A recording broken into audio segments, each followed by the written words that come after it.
Okay, everybody, welcome back to another edition of UFTA Premium.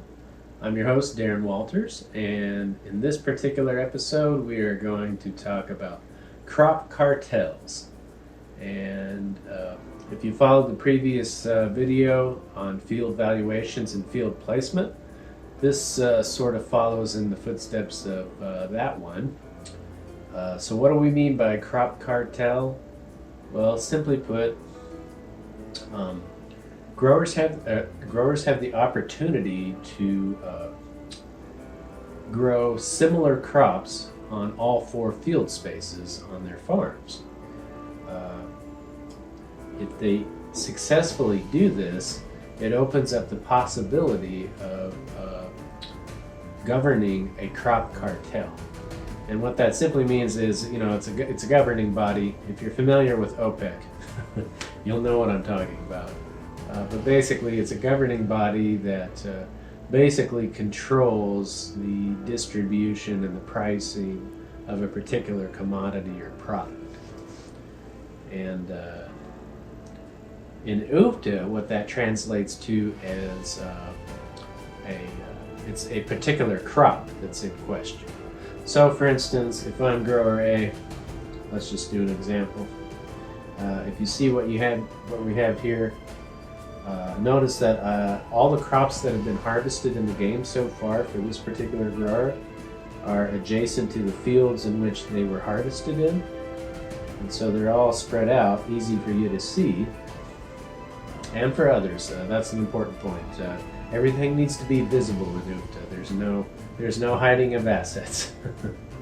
But yeah, what's happening here is this grower happens, if you'll notice, and you look closely, there's 2 commodities, two crops that they've grown on 2 different fields. They've grown potatoes and corn on these 2 fields.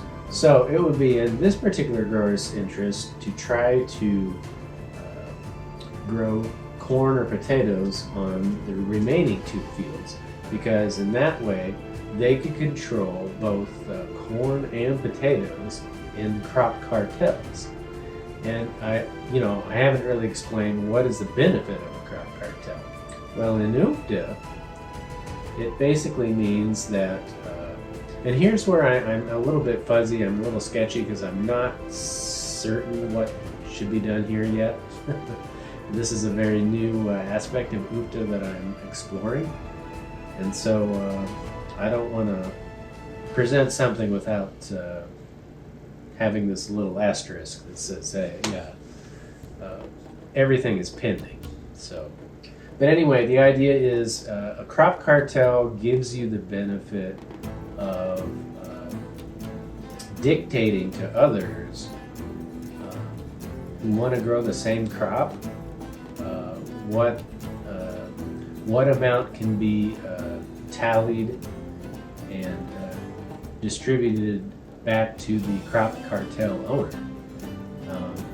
So for instance, the easiest way to do it is by explanation.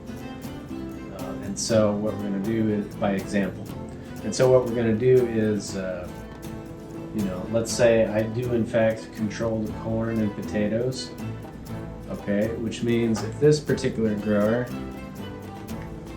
wants to harvest potatoes like so, and then they bring it into the market, they look at the potatoes, it's worth 7, they get their normal amount.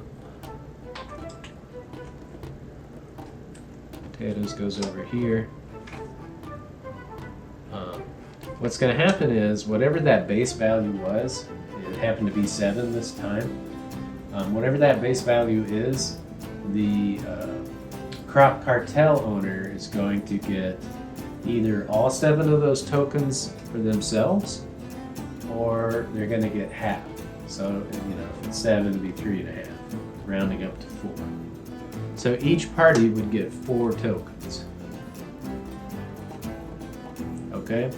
So that's one of those issues where I haven't, this is the part of UFTA which requires participation and activity from others. So I don't know what the way to go forward is. So if you could just leave leave something in the comments below, or get a hold of me otherwise, either by calling, texting, Gmailing. If you have some brilliant idea of your own, a way to resolve this particular issue, you're more than welcome to let me know. Alright, so that takes care of crop cartels. You can have multiple cartels, of course, if you achieve harvesting more and more crops on your farms. That will present the opportunity to open up several cartels. And then you can control the game that way and earn more hunger tokens, basically. Ultimately earning more hunger tokens in your favor. Alright, so let me know what you think, if you have any questions or comments.